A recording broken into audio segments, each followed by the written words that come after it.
Hello అండి, welcome back to హస్తకళ store. Previous వీడియోలో అయితే నేను స్టిచ్చింగ్ ఎలా నేర్చుకున్నాను ఏంటి అనేది అయితే పార్ట్ 1 లాగా అయితే చెప్పాను కదా. ఈ వీడియోలో అయితే మిగతాది అయితే కంటిన్యూ చేస్తాను, చూసేయండి. అయితే ఆంటీ దగ్గరికి వెళ్ళిన తర్వాత ఆంటీ నాకు ఫస్ట్ ఇచ్చిన టాస్క్ ఏంటంటే చీర ఫాల్స్ జిగ్జాగ్ చేయమని చెప్పారు. నాకు మామూలుగా నార్మల్ మిషన్ మీద కుట్టడమే రాదు, అది కూడా ఇప్పుడు జిగ్జాగ్ మిషన్ మీద కుట్టాలంటే నాకు చాలా భయమైంది. ఇంకొకటి ఏంటంటే నార్మల్ మిషన్ ఉన్నంత ఈజీగా జిగ్జాగ్ మిషన్ ఉండదు, కొంచెం కష్టంగా తిరుగుతుందన్నమాట ఆ వీల్ అనేది. సో ఆంటీ ఏం చేశారంటే ఫాల్స్ ఇచ్చి ఇవి చీరలకి స్టిచ్ చేయమ్మా అని చెప్పారు. ఆంటీ నాకు మామూలుగా మిషన్ తొక్కడం రాదు, మీరేమో డైరెక్ట్గా ఫాల్స్ స్టిచ్ చేయమని చెప్తున్నారు, నాకు అసలు రాదా ఆంటీ అని చెప్పాను.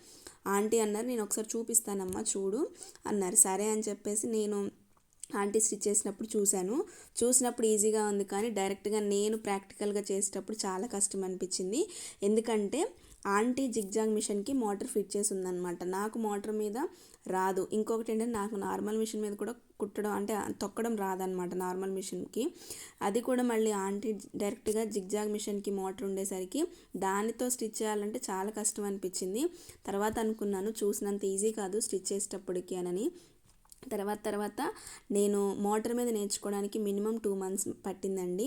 ఆ తర్వాత నేను ఫాల్స్ అనేవి సరిగ్గా వేయగలిగాను.